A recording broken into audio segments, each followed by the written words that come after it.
Welcome back to episode number 4. This week is all about you and your community. And we're with none other than the fairy prom mother herself, Miss Kinzey Fockler of KooKoo's Nest in Bismarck, North Dakota.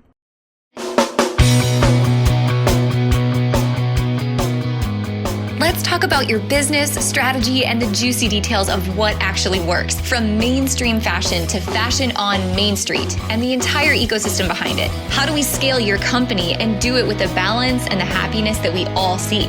Let's hear from those insiders, experts, and strategists that actually make it happen. I'm your host, Ashley Alderson from the Boutique Hub, and I can't wait to chat.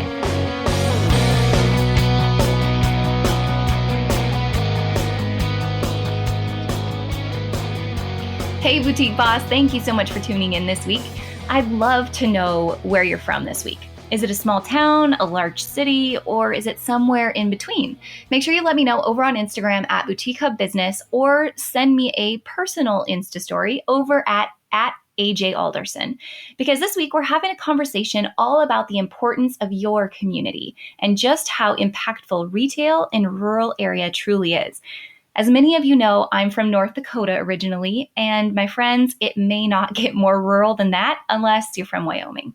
Our guest today is also from the Nodak country, so besides sharing some awesome accents complete with the A's and the O's, we also have a love of sarcastic Norwegian humor with the locals, and we love small towns where everyone knows everyone. This week's topic is near and dear to my heart because, as many of you have heard in episode number 1, I can remember growing up with that innate love of fashion, but because of my rural location, I felt like fashion was something out of reach for me. But it was my experiences with boutiques that led me to know and understand that boutiques in small towns and big cities around the world are truly the front lines of fashion. Like in the movie Pretty Woman, they have the ability to turn you away, or the majority of boutiques that I know will reel you in, and they'll make you feel loved and beautiful and confident and ready to take on a world fueled with just a little more kindness and a great pair of jeans. Boutiques in small towns make fashion an experience, one that's memorable in many cases, especially when it includes specialty items like special occasion dresses, decor, or more specifically, proms. So today's guest on the show is Kinzey Fockler. She's the fairy prom mother, as she's lovingly known, also the founder and owner of KooKoo's Nest, a women's apparel and special occasion boutique located in Bismarck, North Dakota. Kinzey is going to share with us what it means to dress teenage girls for prom, a memory that those teens are going to have for the rest of their life. She'll also be sharing her experience in owning a fashion truck, one that she believes is much harder than most people know, and one of the reasons she sold the truck to focus on her store. Kinzey will also talk about the highlight of her career, dressing Miss America, also from North Dakota, by the way, plus much more. So this week, as you listen, I invite you to think about your community and how you can become more connected, leave those lasting memories with the locals, and how you can celebrate fashion that's near to you. You don't have to be from New York or LA. Boutiques are fashion on the front lines wherever you are. So let me know what you think. And again, tell me about your community and its take on fashion over on Instagram. And if you haven't already, be sure to join our community at the Hub. All right, guys, it's time to meet the fairy prom mother herself.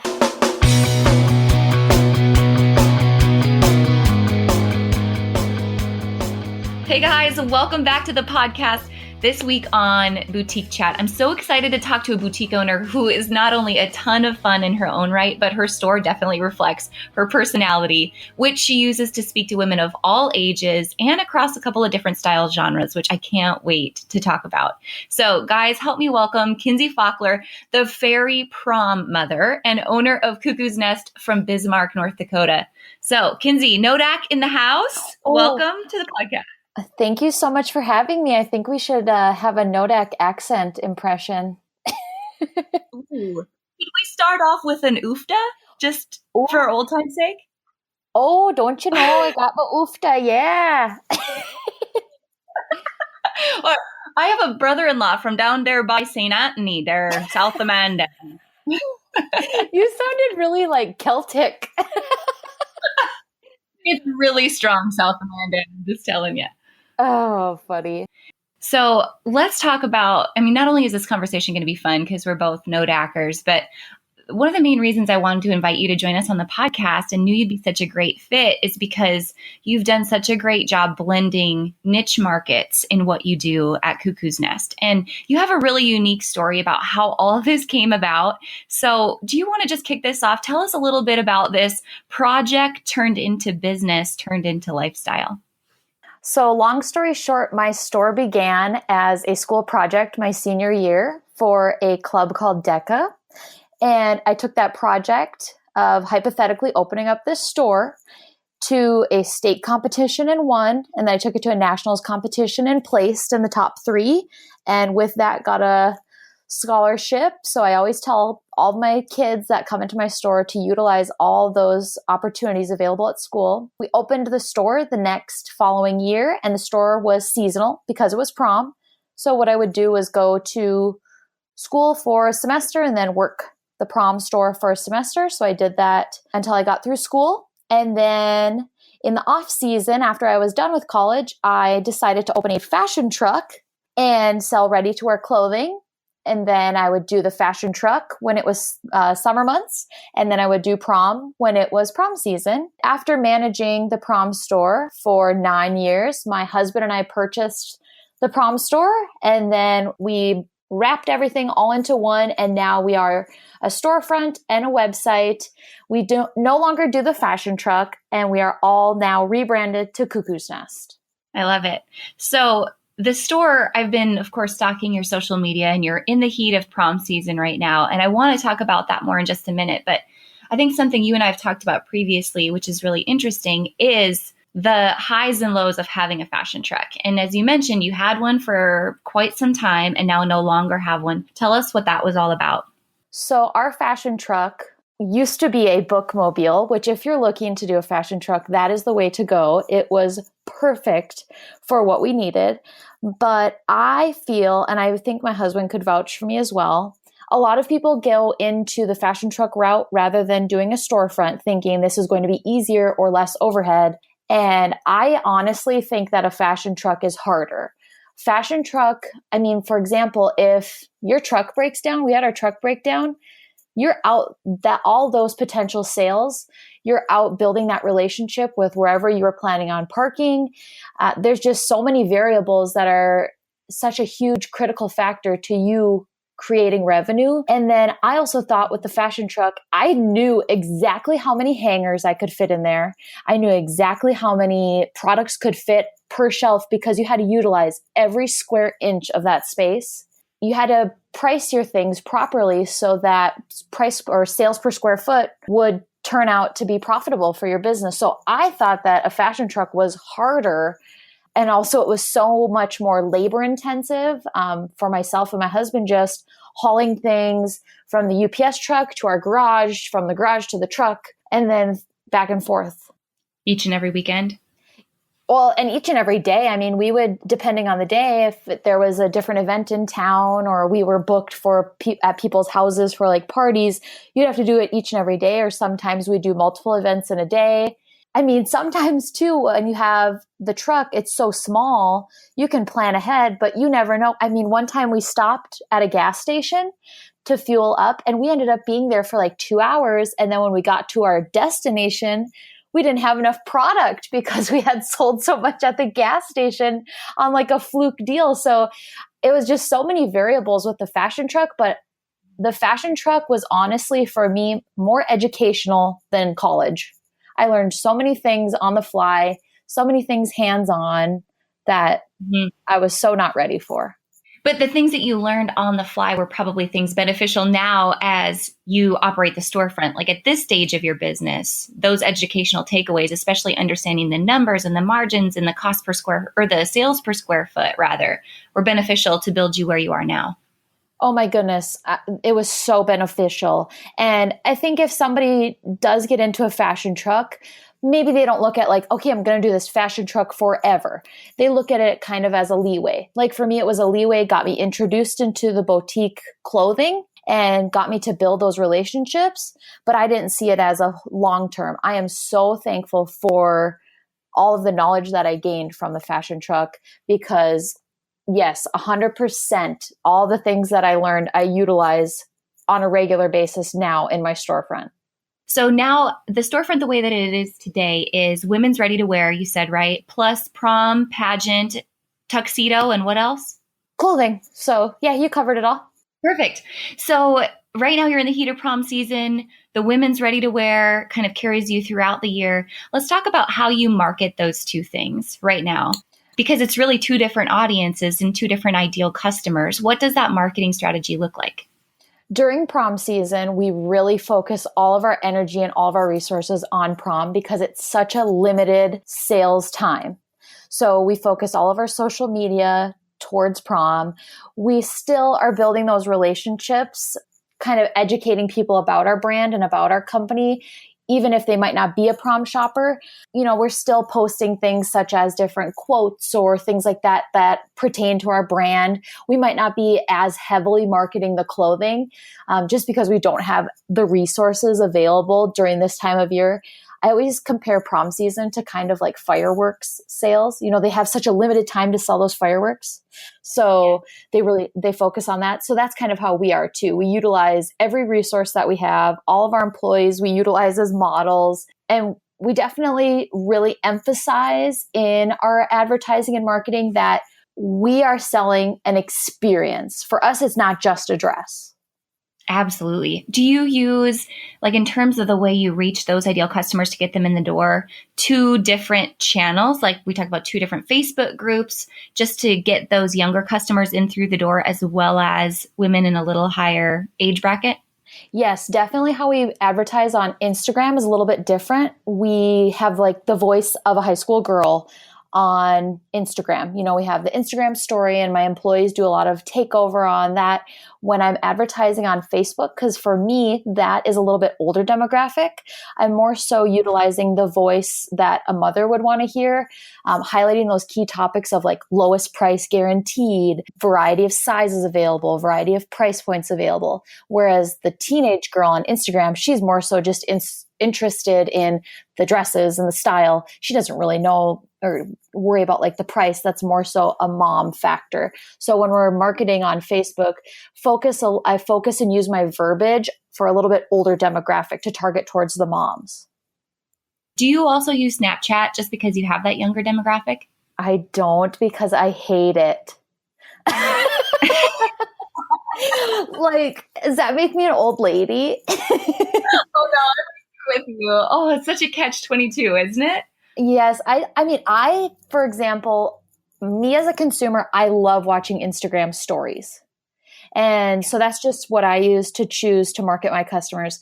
And I think too, it's so hard when you're an entrepreneur for a small business. I mean, you could advertise on everything and market on everything, but might as well just pick the two that you're the best at and really focus there. Don't spread yourself so thin thinking that you have to do it all. And for me, I just can't get on the Snapchat bandwagon. So I just utilize the Instagram stories, because isn't it kind of like the same thing? Yeah, it's just like the same thing. I think, like you said, though, just don't spread yourself too thin. Good for you. If you've realized that's what works for you and that's what you can get excited about, go for it, right? Right. How about, let's talk about Instagram, because you said that is your favorite channel and you love Insta stories. And you were telling me as we were chatting earlier just about some tips that you found really helpful to you. What are those go-tos when you think about being successful on Instagram? I recently went to an Instagram seminar, and two things that I left with that really left an impression on me were to utilize on every picture those 30 hashtags. So you go in your notes and you make those 30 hashtags. Don't use those hashtags to describe the picture. Use those hashtags to attract your target customer. So, for example, I'll post a picture of a prom dress, but I won't put like red dress, prom.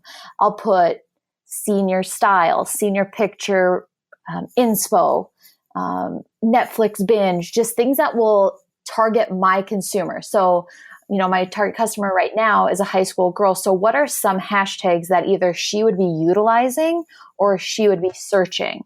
And another thing that in the seminar they said was use the kind of like sweet spot with hashtags is hashtags that have already been used about 30,000 times. If it's over that, it's just going to get lost. Nobody's really going to see it. And if it's like under 1,000. It's not a strong enough hashtag yet to generate enough viewers. Yeah, man, good so I thought that was takeaways. kind of interesting. Yeah. And then another thing that I learned from the Instagram class was for your feed, there's a different method, because you can be posting like a top, boots, whatever, back and forth and just really selling. And this class that I went to, she said to try and make your feed a serve, sell, 7. So you break it down into 7 posts. How are those 7 posts? If you pick 2 of them that are going to be sellers, so they're selling products, how are the other ones serving your clients? So serving such as inspiring them, showing them how to take an outfit from day to night, showing them how to style an outfit, rather than just pushing it down their throat to buy. It kind of, if you use the serve, sell, 7, humanizes your brand. It doesn't make it so it's so much of a feed of buy this. Absolutely. I thought that was kind of interesting. How have you used, because you call yourself the fairy prom mother, right? And because we've met, I know you have an awesome personality. How have you inserted yourself into your brand to humanize it even more? Oh, that's a great question. I guess I am so hands-on at my store. So if you come into my store 9 times out of 10, I will be there. And I think one thing that my staff and I really do well is we do like what we call a poll. So like a girl will come in and try on dresses, but then we'll recommend like 2 or 3. The girl usually leaves with one of the ones we recommended because we see these on all day and we know different body types, things like that.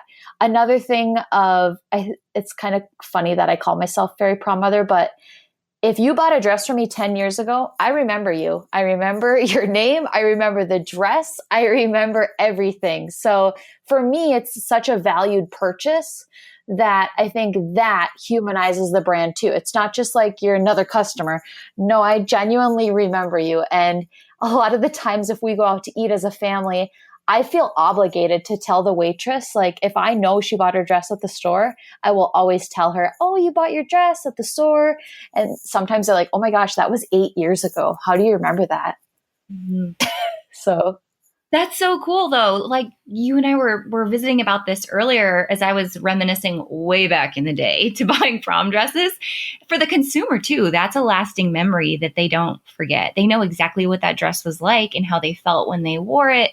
Like what a cool experience to be able to give people. Definitely. I think that's the best part of my job. Even yesterday, I was had a mom that came in with her daughter. And when she first came into the store, you could tell by the daughter's like body posture and how she was talking to me that, she didn't have a lot of confidence and she was like very shy, very timid. After I'd helped her for like a half an hour and we found a dress, her body language when she left, she was like a completely different person. She was so smiley. She was standing up tall. She was so excited. So those are the days that I strive for my job. It's like, look at how I just changed her life with 30 minutes of my time. Oh, that's so good. So worthwhile. Do you find when that happens, like you were mentioning that you have a huge pocket of girls back in my hometown who are your customers.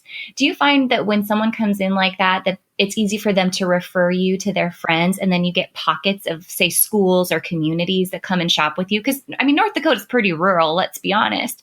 So you have a draw from several hundred miles away to come and shop with you. Definitely. And you're exactly right how you're saying like the pockets of people. So one girl will come in from that smaller community and her experience in the store could ripple affect a lot of potential business income for me. I always live by the golden rule of treat others the way you want to be treated. So if when you come into my store, I'm going to treat you the way I would want to be treated. I'm going to be positive. I'm going to be encouraging. I don't want you to have a negative experience because that could ripple affect, these small towns do a lot of communicating. So we want to make sure that every girl has the best experience possible. So she'll go back home and tell all of her friends, or the mom will tell all of her friends about their experience at the store. It was really funny because you'll know where this place is that I say, but on Sunday at the store, we had so many girls in the store. I think every single fitting room was Beulah, which is a small town in North Dakota. And there was so many moms back there. I kept calling them the Real Housewives of Beulah. And they thought that was so funny. And then 2 days later, 2 more people came from Beulah and they were like, oh, we heard you call them the Real Housewives of Beulah. They got shirts made that said that to wear to the basketball game. That is awesome. You need a map in your store, like of North Dakota, so people can come and like pinpoint where they're from, and then like pin the communities against each other, like Beulah versus Hazen. Who has the best Real Housewives of Beulah? I really should do that. That's a good idea. So let's talk about one of the highlights of your business, and that has been dressing Miss America. Tell me all about that. Oh man, that is like a career highlight for me. I'm going to start crying just talking about it. We have known Cara for years and years and years. She got her junior year prom dress at the store. She has constantly bought pageant dresses, appearance dresses because she's been doing pageants forever. So I have known her for a very long time. She went off to college, came back to compete in Miss North Dakota. This was her 4th time, and won Miss North Dakota. And then really quickly after she won, I believe in June, and then her nationals pageant was in September. So she was coming in and we were getting ideas for her nationals gown. She had to go down to nationals with several dresses, several cocktail dresses. Actually, the day before she left, or week before she left, she had to come to the store because I had to find her big boxes to ship her dresses down there because she had to bring so many, and then her infamous chair. But I don't think I will ever forget sitting at home with my family on that Sunday night watching, oh my gosh, I'm going to cry just talking about it, watching her get crowned Miss America. That was like, when you're in these small businesses and you really get to know your customers, they become like your cheerleaders and your family. So to see one of my girls accomplish her biggest dream was just unlike anything I've ever experienced before. So you're so proud of not only the fact that she came from your small business, but when she's from a rural state like North Dakota, where, I mean, literally everyone knows everyone, or we're related, one or the other. But the pride that comes along with that, to see someone do so well on a big stage, that's a huge deal. Yes, definitely. And just after she won, like the ripple effect of everybody in North Dakota being so proud of her and being behind her and her accomplishment was just, because I had known this girl forever. I knew how amazing she was. It was like, finally, everybody now knows how amazing and giving she is. So I was so proud of her. So tell me more about, because that same like feeling of pride runs so deep just right within your community. Let's talk about downtown Bismarck and how involved you are with other local businesses near you, and maybe even talk about how other boutique owners who are listening, how can they get involved in their local community like you are? Because that has a huge impact on your success. I love my local downtown group of businesses. So when we first opened 10 years ago, there was not much thriving in downtown Bismarck. And since we've been open, it's been so much fun to watch the community around us grow and create different experiences and different destinations for shoppers to want to come to. A couple things that we do is monthly in our downtown, we get together as retailers and we meet once a month. And then we also, one thing I think is nice is we have a downtown retailers Facebook group. So that's great to, just like the hub, to do different ideas, ask questions. It's really nice if there's like a shoplifter and then everybody knows who the shoplifter is or what they look like immediately. I think in downtown Bismarck, we do such a wonderful job of community over competition. We'll always tell people, oh, I don't have that, but why don't you go over to this boutique on the next street over? They'll help you out. One thing that I do is each year I do 2 big events that give back to the community that focus on businesses that aren't my own. In December, we do 25 days of downtown giveaways, which we pick a different business downtown for 25 days. We do a live video from that business every day on social media, and we meet the owner. We talk about products or we talk about services in that business, and we just get to feature a business every single day, and we do a giveaway. That was wonderful this year. I had so many people tell me and other businesses that that's how they found out about a store or a restaurant, and otherwise they had no idea it even existed. And what I love about doing that is it's free. It doesn't cost anything. It's just a Facebook Live video. That's one of the things we do in downtown Bismarck. And then another event that we do to give back to the community is every year during prom season, about February or January, we do a dress drive for a local nonprofit organization. And we collect used dresses and used prom attire for less fortunate youth so that we can make prom a possibility for everybody, every size, every financial situation. We want to make sure that all girls get to experience the milestone that is prom. That's so cool. So then do people come into your store to access that program, or do the prom dresses go somewhere else where others can access?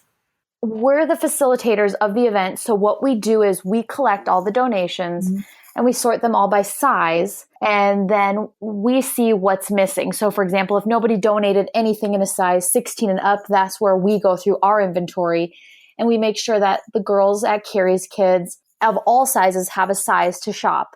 And then all those dresses we bring over to the nonprofit Carrie's Kids. We get them set up like a little miniature store, and the girls have the experience to have that prom shopping.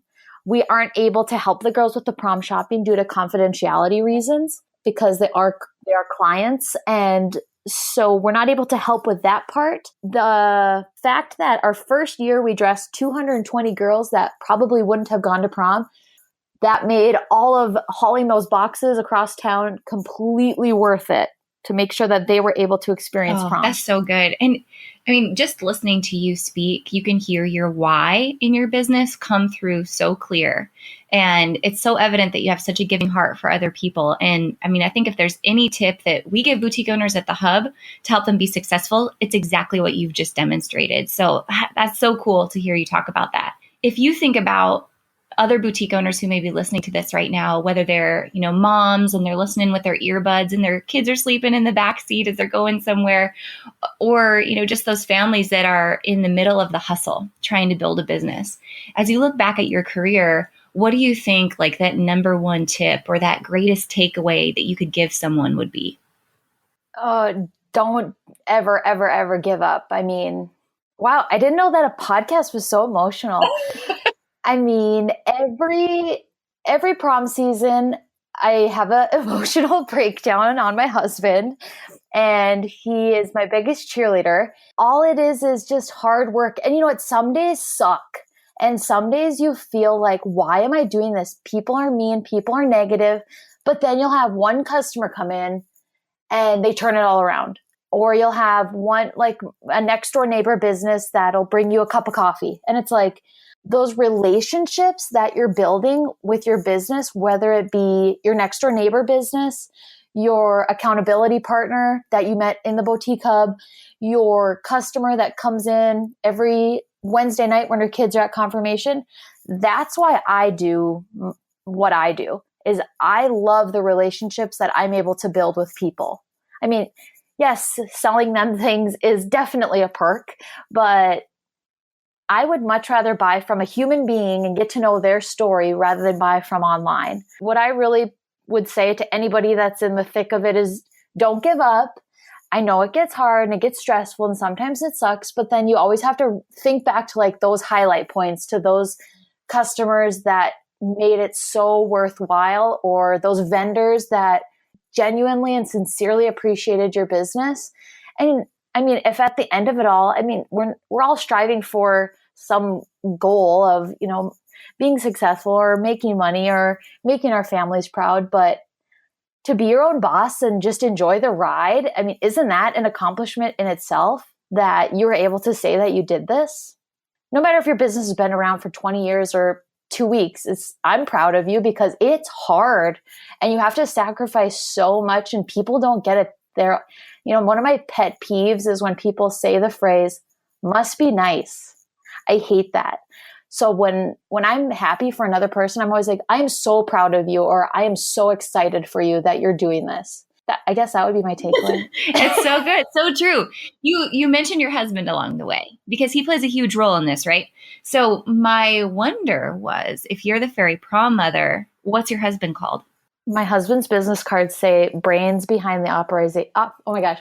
Brains behind the operation. Perfect. I think if my husband wasn't around, I'd like give away all the prom dresses. He holds me back. He brings me down to reality because he's the numbers guy. Otherwise, I think that I would just go crazy buying way too much and giving way too much away. That you are not alone. Man, I hear that from so many couples in this business.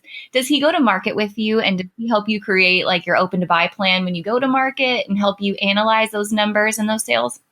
He analyzes the numbers and the sales based off the point of sale and all the stats from the years previous or the season previous. Prom market or formal wear market is very different than like going to Magic or going to Dallas. You go to fashion shows for prom market or formal wear, and then you can't just buy one dress. I mean, you have the buy-in at a company is very high.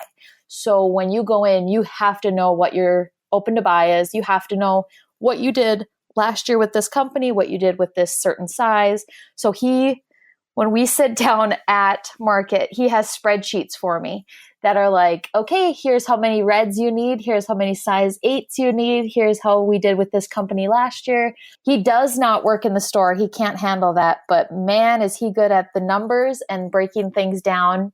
Totally flying in the dark and asking for disaster if you don't have good data like that. So good for you guys to have that relationship. Is the margin in the prom market, what is that like compared to just ladies ready to wear? Prom is very high cost. You don't get a great margin, and it's so payroll intensive. It's a lot of risk because you invest quite a bit of capital with one company. Let's say you end up getting a dress and beads fall off or something. I mean, it's going to cut out on your margin if you have to get the dress repaired. How long is it going to hang there? I will say formal wear or bridal is a very high capital investment compared to the boutique industry. Boutique, you guys we can get a pack of sweaters in and sell them in 10 minutes. You know, with prom, it's a lot more payroll intensive, labor intensive than the ready to wear. Oh, so important. That data, I mean, you're just totally flying in the dark and asking for disaster if you don't have good data like that. So good for you guys to have that relationship. So let's talk about the juicy stuff. Are you ready for that? Oh boy. Okay. You've already like basically made me cry 5 times. All right. Goal accomplished. All right. What would you be doing if you didn't own KooKoo's Nest? Oh my gosh. What would dream job be?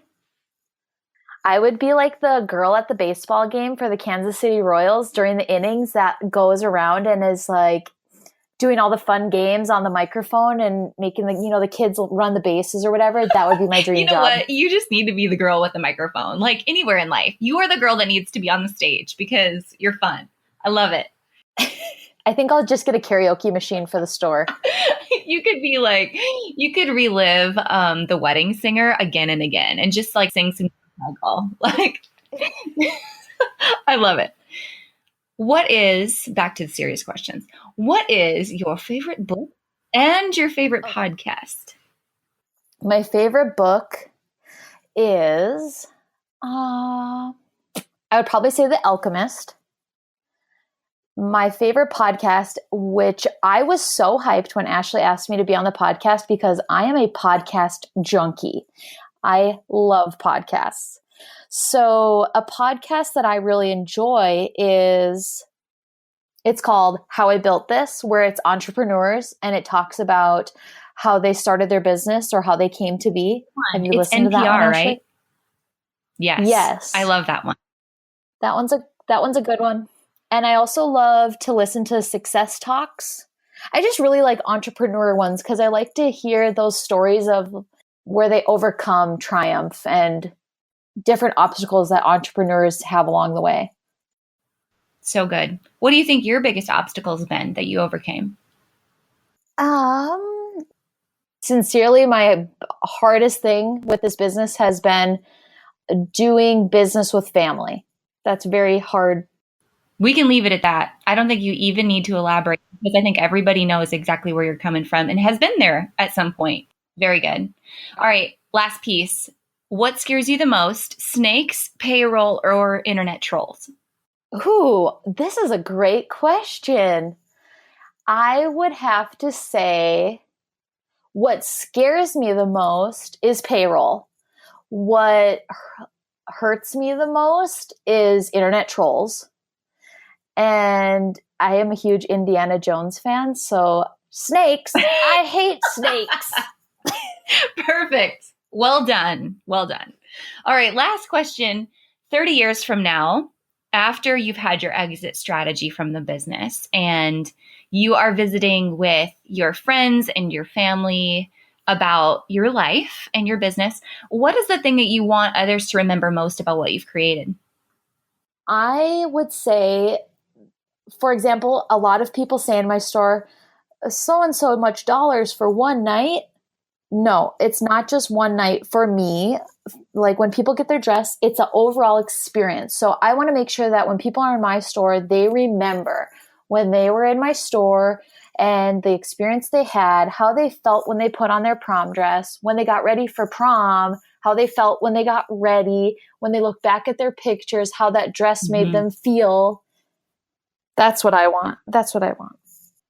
Such good lasting memories. I love it. And I better be on a beach while I'm remembering that. Amen. I mean, if you're putting up with like negative 10 degrees in North Dakota today, you better be on a beach somewhere when you exit this business, right? That's right. Well, I just want to thank you so much for taking the time to be on the podcast today. And honestly, for being so transparent and honest and supportive of other people inside of the Boutique Hub who are in bridal and prom. I know that you're always the go-to gal when someone has a question that I can tag in a post, and you're so willing to jump in and lend a hand or an ear or advice. So thank you for living in that spirit of community over competition in everything that you do. Thank you. Thank you so much for having me. And I want to thank you from all of us boutique owners for creating this environment for us to go to and to serve us.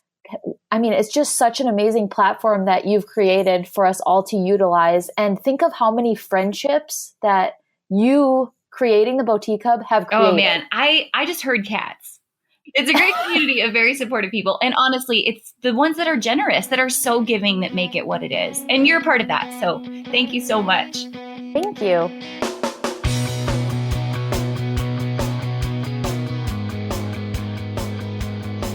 Hey guys, thank you so much for listening to this episode. We hope that you loved it. Don't forget to hit subscribe and leave a rating and review down below for a chance to be one of our featured listeners each and every week. For more information on our spirit of community over competition and how to access complete show notes and bonus downloads from our guests, head on over to theboutiquehub.com and join the community. We'll see you next week.